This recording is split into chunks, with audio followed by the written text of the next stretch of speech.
Ассалаумағалейкум құрметті достар. Бүгін мен сіздерге әлемдік бокс рингтерінен көрініп, есімдері әлемге танылып үлгерген 5 боксшымыз жайында айтатын боламын. Егер тізімге келіспейтін болсаңыз, астына ой пікір қалдырыңыз, арнама тіркеліп, лайк басыңыз.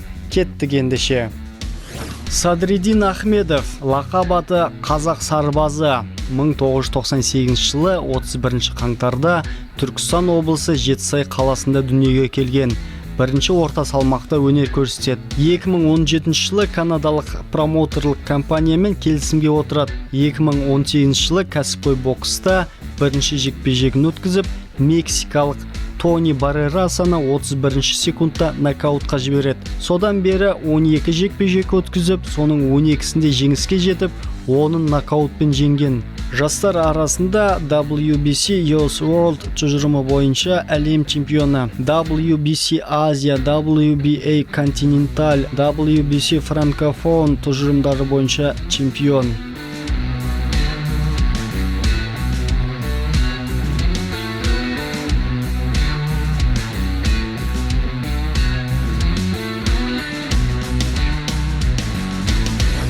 Батыр Жүкенбаев, лақап аты 37. 1991 жылы 5 сәуірде Жамбыл облысы Шу қаласында туылған.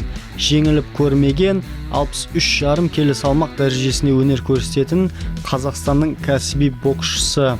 2015 жылы бірінші жекпе-жегі мексикалық Ноэля Мехия Ринконмен кездесіп, Батырдың алған жарақатына байланысты ол жекпе-жекті жарамсыз деп табады. Екінші жекпе-жегі қарсыласының жарақатына байланысты ол да жарамсыз табылады. Тек 16 жылы Монреальда польшалық Камиля Юзеф Выбранисті бірінші раундта нокаутпен жеңіп, өзінің шынайы дебютын бастайды. Қазір кезде Жүкенбаев 18 жекпе-жек өткізіп, 18-інде жеңіске жетіп, 14-ін нокаутпен жеңген. Екеуі болмаған болып табылады.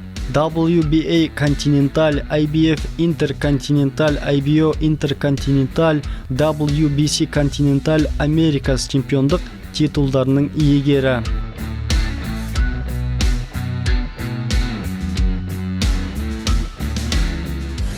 Данияр Елеусинов, лақап аты Қазақ матадоры. 1991 жылы 13 наурызда Батыс Қазақстан облысы Қайынды ауылында дүниеге келген. 16 жылғы Олимпиада чемпионы. 18 жылы кәсіпқой боксқа ауысып, жартылай орта салмақта жұдырықтасады. Британдық Matchroom боксинг компаниясымен 3 жылға келісімге отырады. Дебюттік жекпе-жегін сол жылы Нао Китпен өткізеді. 3-ші раундта оны нокаутқа жібереді. Содан бері 10 жекпе-жек өткізіп, онында жеңіске жетеді. 6-ын нокаутпен жеңген. IBF Intercontinental тұжырымы бойынша чемпион.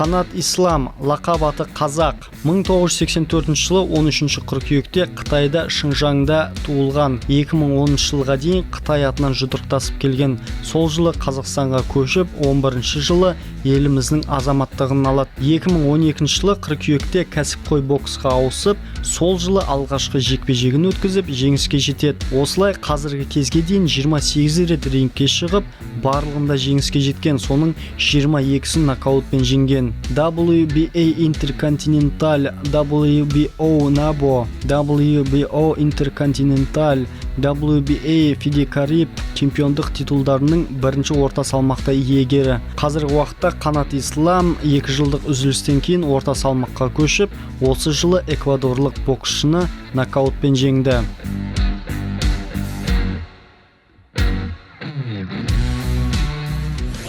Бірінші орында әрине бізде Геннадий Головкин, лақап аты Triple G.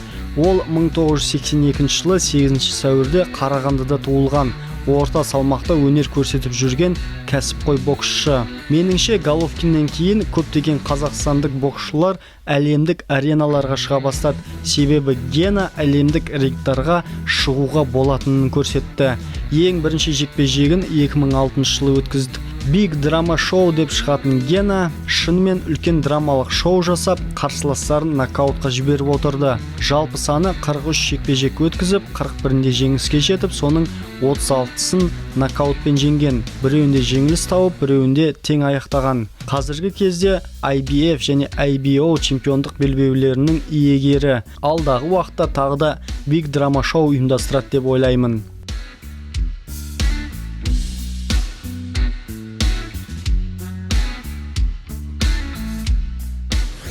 Бір айта кететіні, жоғарыда айтылған боксшыларымыздың тек Головкинді айтпағанда чемпиондық титулдарының барлығы екінші, үшінші дәрежедегі белбеулер, яғни негізгі чемпиондық титул емес, бірақ соның өзі үлкен жетістік. Алдағы уақытта сол негізгі белбеулерге қол жеткізеді деп сенеміз. Әлемнің бокс тарихында ойып тұрып орын алатын спорт саңлақтарымыз көп болсын. Әрдайым оларды қолдап жүрейік.